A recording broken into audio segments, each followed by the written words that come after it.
So the 3 article rule was a rule police enforced where you had to be wearing 3 articles of gender appropriate clothing. So even if you were cross-dressing, if you were a drag artist back in the day or a trans person, a lot of people had to sneak 3 articles into their look somewhere, somehow, usually underneath everything. It's spoken a lot, especially around the Stonewall era, but it wasn't ever an actual law. It was just treated like one.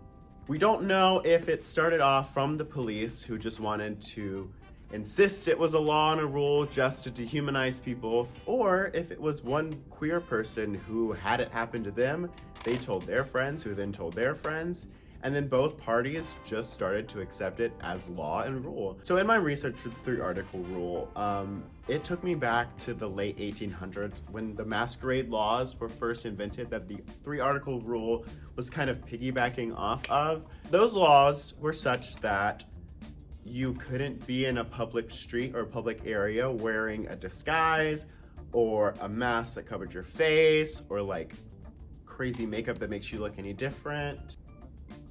And it was actually created because a group of farmers used to dress like indigenous people to scare away tax collectors. And the government wanted their money, so they made this law so that way you couldn't disguise yourself. So the reason I chose the 3 article rule for one of my moments in queer history, it's because I wanted to kind of showcase the era of like Stonewall and the start of the gay liberation movement. But I didn't want to just do Stonewall because while queer history isn't well known, I feel like the most known is Stonewall. So I wanted to like think outside of the box a little bit and do something from the 60s that relates to Stonewall, but isn't strictly Stonewall. Part of the police raids on queer spaces was if you were cross-dressing, they would take you into a bathroom, they would have you strip down, count your articles of clothing to see which ones were gender appropriate, and more often than not, expose you to check your genitals. Stonewall began because one of these raids just so happened on a June night in 1969 at the Stonewall Inn, and the police came in, was roughing people up. At that point, the patrons had had enough, and they squashed that right then and there. So at the forefront of the Stonewall riots and the gay liberation movement that followed was Marsha P. Johnson and Sylvia Rivera, both of which were trans drag artists. So I think drag is very important because we've always been here. We've been at the forefront of positive change for the community, even when the community wanted nothing to do with us. So yes, we're more than just cross-dressing strippers at bars and events.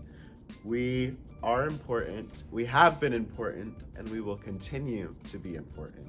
So my design for this one was a little less strictly decade inspired and a little more flavor of decade plus a little modern interpretation, schmeriad as we call it in the biz. So I wanted to keep an overall 60s silhouette while maintaining a few touches of modernity. So I made this dress with pink, and I'm wearing pink go-go boots and this pink headband because the 60s was all about graphic pop and color, and I wanted to let that translate through this look as well. But also, pink is a girl color, and if you notice, the girl items of clothing I'm wearing are pink. So the reason that the A-line dress is see-through is so that you can see the masculine articles of clothing underneath. Because I'm wearing a men's shirt, that's 1. Men's boxers turned into a skirt, that's 2. And I made this corset out of a pair of men's boots. So I'm still wearing 3 articles of men's clothing, they've just been adjusted a little bit and hidden underneath this beautiful sheer fabric. I decided to alter the men's clothing a bit just to push it, make it a little more drag, a little more challenging, and also as a costume design student, I wanted my project to push that as well. So trying to figure out how to make a traditionally masculine thing feminine and sexy was a challenge, especially making a corset out of a pair of boots. I Still not sure how I did that, but I did it and I love it so much. So yeah, it was just a challenge. It was to push it into the realm of over-the-top, campy dragness.